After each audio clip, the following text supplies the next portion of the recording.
Hi, I'm Jen Lee, head of marketing at The Bump. This is Reclaiming Your Power, our series dedicated to highlighting thought leaders and experts who are helping Black families navigate the maternal mortality crisis.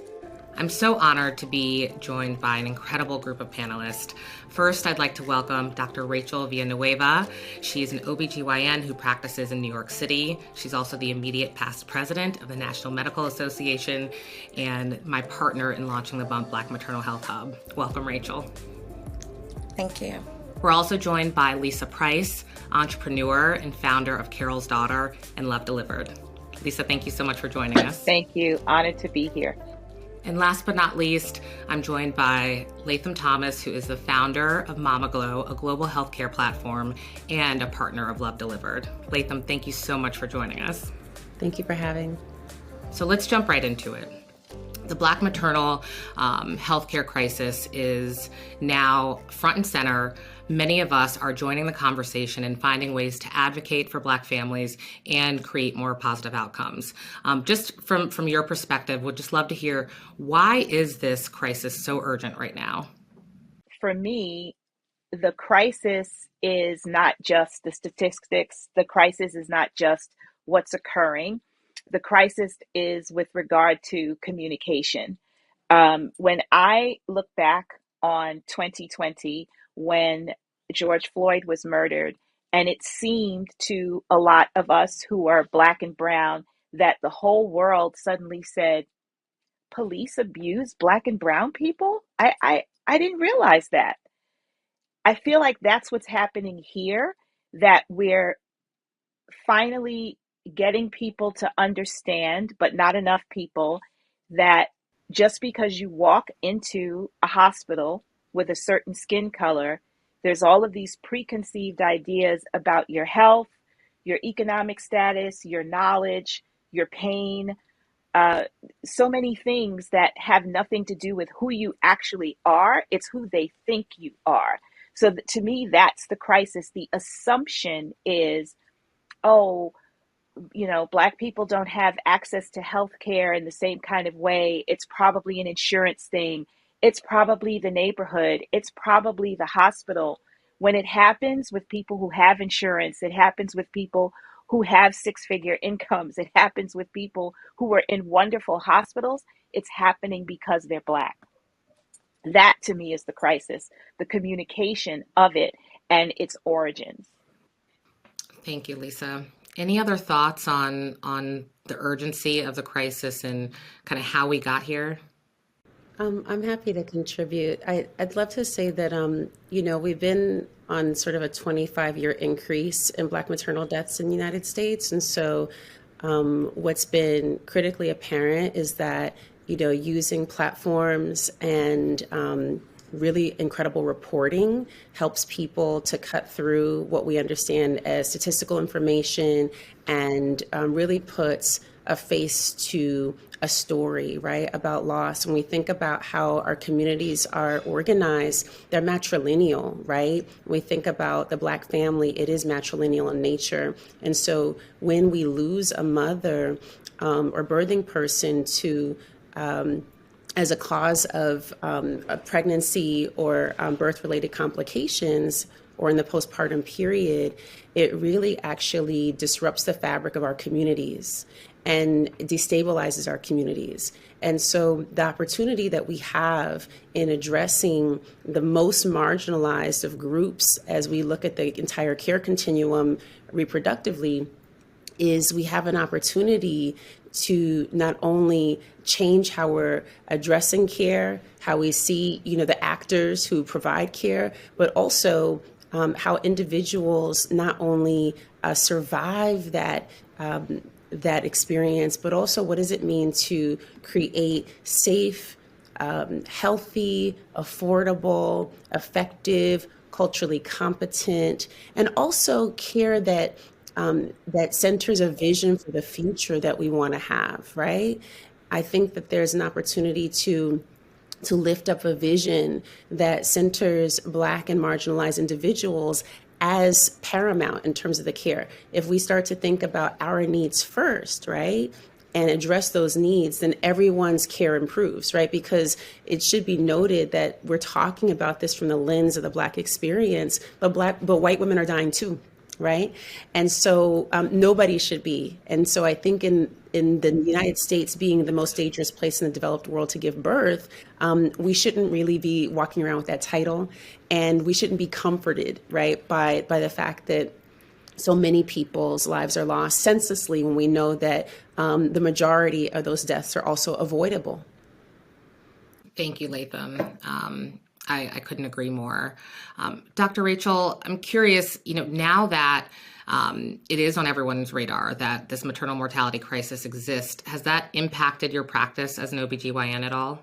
In my specific practice, I definitely have seen an uptick in the number of Black and brown women who are coming to me specifically, maybe having seen another provider before and not feeling validated and not feeling heard, or not having their questions answered, or not even having their concerns validated. And there are opportunities for them to find a different provider, and to find a provider that will address their concerns and even understand their concerns. I think when you go to a provider who says, that's not something you need to worry about with me, I think that really just minimizes a problem that we know transcends all of that. So I think for me, it's been an opportunity to really help Black and brown women to feel comfortable at a doctor again, and to feel heard, and to feel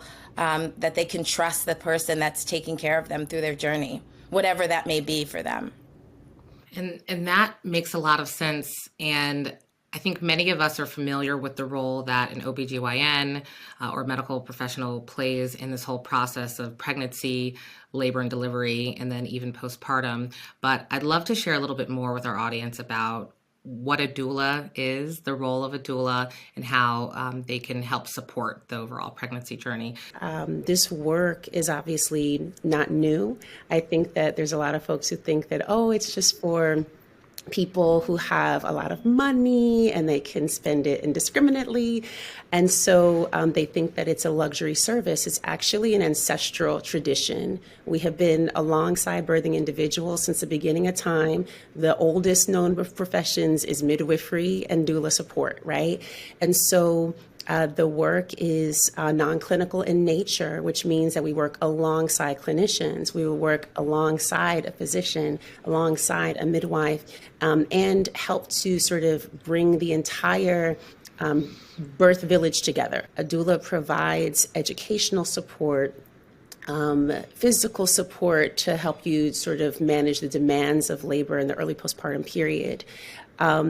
Advocacy tools, partner support if there's a partner present, as well as really what one of my clients calls it being a producer for your birth, right? So thinking of all the things that could happen from the moment that you enter into the hospital to the moment you discharge, and really creating a space and also a plan of action, working alongside the clinicians to ensure the best outcome possible. But then when you do have a provider that you love, it's like it's like being like in a family, right? When you have a team that really cares about you and all the providers are working really well together to ensure that you have the best first birthday. Yeah. Thank you for breaking that down for us. I'm a mom of 3. My youngest is 3 years old, and, looking back on my first birth, it would have been incredible to have the birth village that you described. My husband was my only phone a friend, and he did his best. But sort of, in retrospect, it would have been really awesome to have that sort of team of support with me. So I'm a little bit curious, given that we all do have a little bit more information now about the fact that Black women are dying at a rate of 3 to 4 times that of their counterparts. What are some of the anxieties and fears that you're hearing from either your clients or patients? I think a lot of patients are coming in feeling powerless and feeling like these statistics have only gotten worse, and that they feel that they can't do anything about what's going to happen to them during their birth process, and they're really fearful of one of the best times in their lives. And so, as a provider, it's really important for me to reassure patients and to reassure whoever is supporting that person as well, that we as providers do our best to take care of them through their whole process, but it is a whole community that takes care of them. And so it's really important to have a good support system. It's really important to have that support system be part of their prenatal visits. And it's important to have other people on the care team as well. Yeah, people come in with their intake forms, and the stories are heartbreaking because folks don't feel like they have agency in the process. They don't feel like they'll be seen or heard, and that their concerns will be met. And I think that there's a couple ways to be thinking about this. I think there's a reframe that's really important. Yes, we're in a crisis, and there's also an opportunity for us to really build up the advocacy tools that we have available to us. It's really important at this time to also think about like the stories of joy and triumph that are really beautiful that come because there's people who have a birth every single day that are empowered. I had one. I've attended tons. And so I think that what we want to also make sure we don't do is allow this spread of information to make people feel incapacitated, right? I think there's a difference between being informed, but then also feeling afraid. There has to be a focus where we actually entrust in our care team that they're going to provide the best, support possible, and that we have a safe space to really unleash and address the fears that surface because they're real. And like Dr. Villanueva said, they have to be validated, right? We do have to validate those fears and also understand that inside of this space, people do have to get to a place where they feel that safety, dignity, and belonging so that they can, move through that process to become a parent. I'm so glad you brought that up, Latham, and it resonates with me at the highest level because as the bump, we feel like it is our imperative to provide all of the information so that our members in our community feel educated, but at the same time, we have to make sure that we're centering joy and we're celebrating and really making people feel encouraged and confident versus just scared. So that's such an important distinction. Lisa, I'd love to turn to you for a moment. You are a world-renowned entrepreneur, founder, heartbeat of Carol's Daughter, and you've really been a trailblazer in the beauty space. But I'd love to hear a little bit more about why you founded Love Delivered and what is the mission of Love Delivered?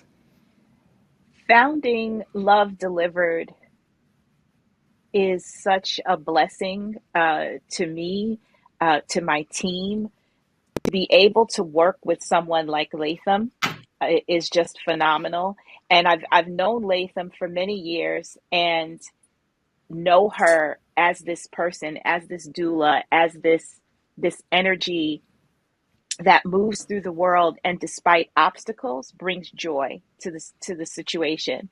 And Love Delivered started with me leaving Latham audio messages during the pandemic, during quarantine, about wanting to be involved in this space, but just not finding quite the right partner to do it.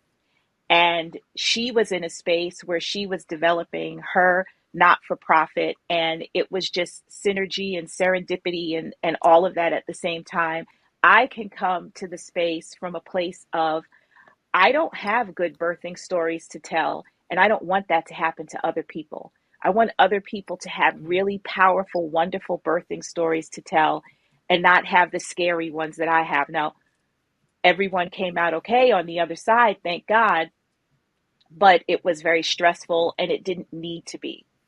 But I wasn't being heard, and I didn't even know that I wasn't being heard. So I love being in this other side space where I can help other people and hopefully help Latham to focus on the joy, and we'll focus on the amplification of, hey, did you know this? Hey, did you know that? a wonderful way to be an auntie to a lot of other women out there, a lot of other birthing people, to be able to say, we hear you. We know what this is like. We know that it's scary, but it can be wonderful. And let's help you take the power back, and let's help you find your voice in that room. That's incredible. And thank you so much for being an advocate and using your platform to help amplify. That is everything. So it's again, it's humbling and exciting to see people coming together. This is a mission and a cause that there's no ego. And it's really exciting for me to see people figuring out the best way and the best sort of angle to contribute and add more value. So I'd like to ask you, Dr. Rachel, what are some ways that you've really seen successful collaborations happen between doctors and doulas and other members of the support team? It's really important for us to make sure that that collaboration occurs, because as an OB/GYN, that's why I became a doctor in this field.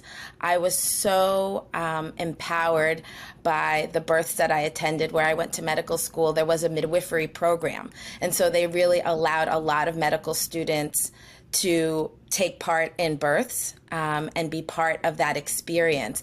And it was really a little different than the experience of attending a birth of just the physicians that were there.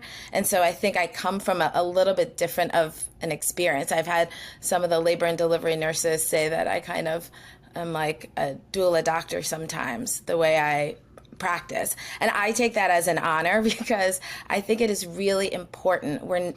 It's such an important process. There's so much that happens. There's so much that happens to have a healthy birth that we need everybody working together. We care. We want a healthy birth outcome. We want a joyful birth. We want a healthy baby. We want a healthy birthing person. So it is important to collaborate. And sometimes I think there have been adversarial situations between physicians and midwives and physicians and doulas.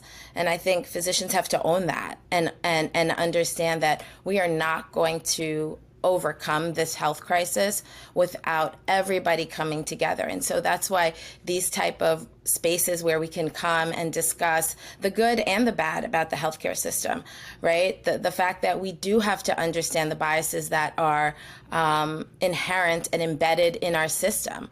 Our healthcare is just a little microcosm of what our society is. I personally have always encourage patients to use doulas.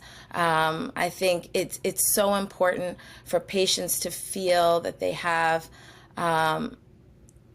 almost a support system outside of the medical or the clinical system that may be not their that may not be their support family or friend.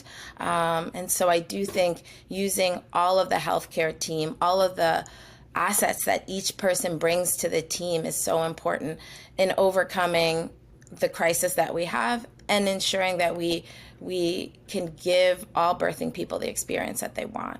Not everybody has that opportunity to learn in that way, and we should. Everyone should be learning with midwives. I believe that everyone should also do doula training. We have so many physicians, so many nurses. This is part of why we work with first and second year med students. This is why I work with pre-med students at Brown. I work with bioethics students. I work with medical anthropologists. I teach, mentor, and work with also pre-med students as well. And what we get to see is people and folks who are on an ob-gyn track. I get to see people who are heading into these spaces and their minds are being shaped, and how they're thinking about what they want to bring to the system is completely different. Latham, that is not only encouraging, it's transformative to think about, because it shouldn't be the exception. That should be the standard, that we're all working together. And it's really awesome that even this conversation, we can start to sort of banish some of that cat and mouse that you mentioned. We want to dispel those myths. This is about how do we move forward? How do we work together? Mm-hmm. So thank you so much for sharing that. To close out, the bump serves so many birthing people in their pregnancy journey and also into the life and as a new parent. What are some closing thoughts that can just help encourage, particularly our moms and birthing people of color as they're about to embark on this incredible transition, coming upon their labor and delivery? Well, as the non-professional person on the panel, I want to encourage people who are going through this process or about to go through this process to really enjoy it and embrace it. I remember when I was pregnant with my first child, a coworker walked up to me in the bathroom and she said, "I just need to tell you something." And I said, "What?" And she said, "You are a miracle on two legs walking around. Don't forget that every day that you wake up and you're carrying this life inside of your body that grows inside of your body, you are a miracle walking around every single day on two legs. And you are magical and powerful no matter how you feel, no matter how tired you feel, how nauseous you feel, you are a walking miracle." And I had never heard anybody say anything like that to me. And I just thought, I am a walking miracle. And I don't think the world encourages us to look at ourselves in that way when we are with child. And what I love about this younger generation is they celebrate so much publicly on social media that when they are pregnant, it is such a celebration. It's such, you don't hide your stomach. You put on clothes to accentuate your stomach, And I think everyone should do that. Just fall into it, embrace it, grab onto it, enjoy it, because it's magical, it's wonderful, it's beautiful, and it is something that only you can do. And it's very special and glorious, and you get to bring a life into the world, and that is a miracle. That's awesome. Miracle on two legs. I'm hosting a sprinkle on Saturday. I think I'm gonna use that when I start my toast. No, that's fantastic. Thank you. Any other closing thoughts?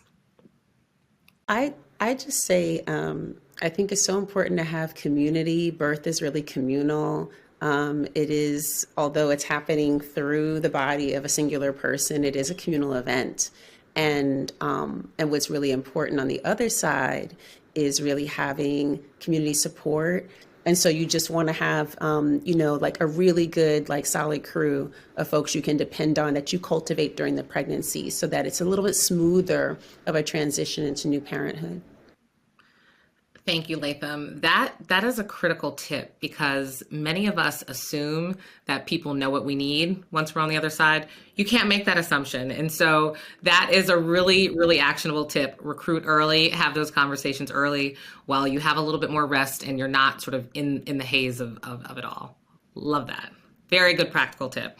And Dr. Rachel, would love to close out with you. Any sort of final words, thoughts of encouragement for all of the BUMP community members and beyond who are about to embark on this really important moment of labor and delivery into early parenthood?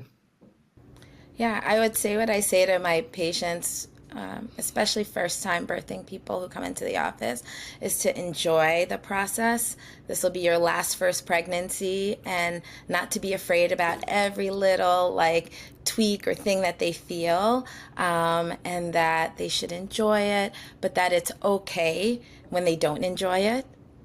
It's okay not to feel great all of the time, because I think there is a sort of weight sometimes on birthing people that it has to be just incredible and joyous all the time. And sometimes people are scared and they are anxious or they don't feel well. So it's okay to not be okay and to reach out when they're feeling that way. It's okay to ask questions, and that the whole community is here for you, as Latham is saying.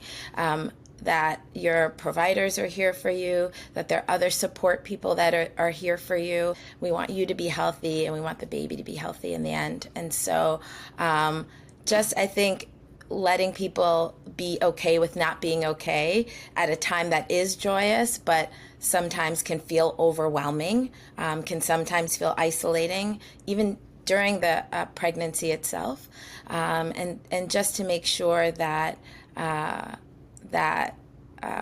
birthing people seek help and resources when they need it. And that's really one of the reasons why NMA partnered with the Bump, is to make sure that, particularly for our community who are disproportionately impacted negatively at a time that should not be a negative time, that there are resources and there are ways to connect to other people in the community, and there are ways to find your people to make sure that you have a great process.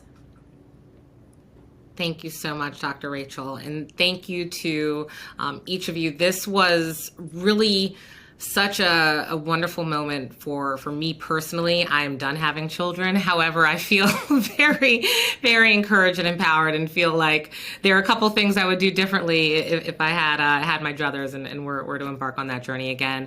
But I am, again, so humbled and so grateful about the work that each of you are doing in this space, and really, it is impactful, and it is leading to a more joyous, a more celebratory, and a healthy, safe environment for our birthing people in the Black community to start their families. So thank you, thank you, thank you. Thank you so much for joining us for Reclaiming Your Power.